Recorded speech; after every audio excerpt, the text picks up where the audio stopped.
All right, let's talk about what is happening in Israel at this hour. Eylon Levy is a former Israeli government spokesperson. He's joining us live from Tel Aviv. Mr. Levy, good to see you. And thank you very much for making time for us at this critical juncture. We do understand that the IDF is saying that the attacks have stopped and they're telling or urging their citizens to come out of their shelters. Can you confirm this for us? It's been nearly an hour since we had the last rocket sirens here in Tel Aviv, and for now the army is saying people are allowed to leave their rocket shelters. I don't know whether your viewers are aware of what has been happening here. The entire country was ordered to enter their rocket shelters. Everyone. Not everyone has a rocket shelter. Some people have them in their apartments. Other people have them in their buildings. Sometimes you just have to stand in the stairwell. But we are talking about what appears to be the biggest ballistic missile attack in history, launched directly from the soil of Iran at Israel. Do you know the number of missiles or rockets that were being fired from Iran? Do you have the number with you? What's going to happen next? There have been reports in the Israeli media of over 400, but no confirmed number at the moment.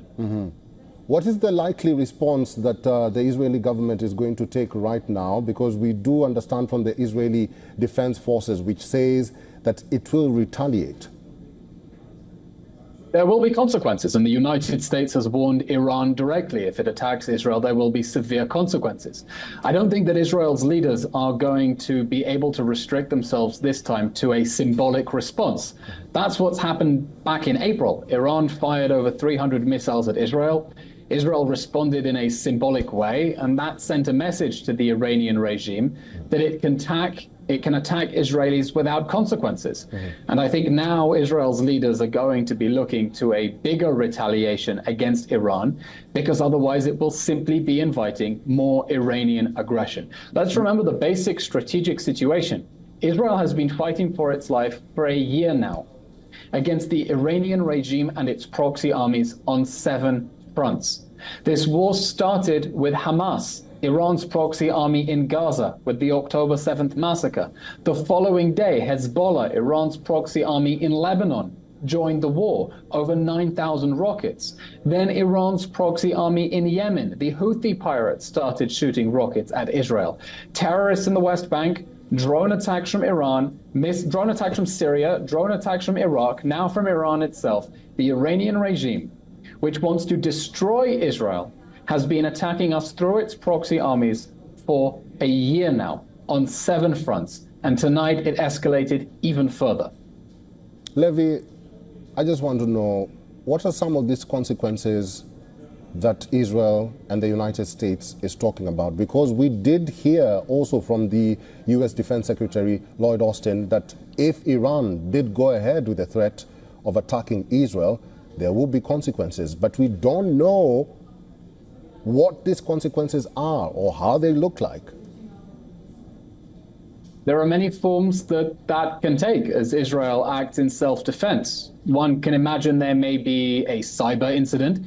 Alternatively, it's not out of the question to imagine direct retaliation against Iranian soil, against military facilities. Israel needs to establish deterrence. It needs to send a clear message to the Iranian regime that they cannot force an entire country, 9 million people, to run into rocket shelters and simply get away with it. And that's why it's so important that so many in the international community, Western countries in particular, have stood up for Israel's right to defend itself against Iranian aggression. And being clear, that's the root of everything we have seen in the last year since Iran's proxy army in Gaza, Hamas, attacked on October 7th. This is an Iranian campaign of aggression against the only democracy in the Middle East, and it must end. I want your views on this statement by the United Nations Secretary General Antonio Guterres, who has condemned the broadening of the Middle East conflict with escalation after escalation. He tweeted moments ago, he says that this must stop. We absolutely need a ceasefire. And this call has been made also by world leaders at the United Nations. What's your view on this? Is a ceasefire possible? Look, it's not possible to demand a ceasefire after Israel comes under massive attack and to tell it, don't respond. Don't defend yourselves. Let the aggressors not pay a price. That's not a ceasefire. That's an invitation for further aggression. Now, of course, we don't want this war. We didn't start this war. We didn't expect this war. This war began when Hamas attacked us on October 7th, and it has escalated every day since by the Iranian regime and its proxy armies. We want this to end. We want this to stop. How do you want it to end? We need it to stop in a way that makes sure that our enemies cannot simply start firing again at a time of their choosing. Mm-hmm. How do you want it to end? How do you want it to stop? Because there's so many voices who say that even if the world calls for a ceasefire, calls for peace, Israel is not willing to listen. Well, let's look at what's happening in Lebanon, for example. Israel is at war with Hezbollah because Hezbollah declared war on October 8th last year. It's fired over 9,000 rockets at Israel.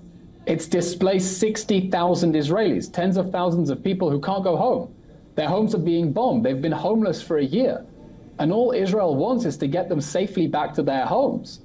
We need Hezbollah to stop shooting rockets, and we need it to back away from the northern border.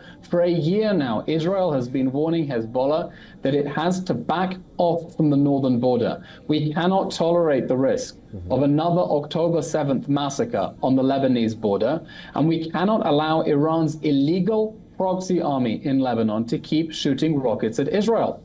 So we need this to stop. But we need it to stop in a way that makes sure that the threat is eliminated, and not that Iran's proxy armies can resume their campaign of aggression whenever they think the time is right. Mm-hmm. Elon Levy, stay with me, because this is a continuous update. This is a continuous breaking news. For all the latest news, download the WION app and subscribe to our YouTube channel.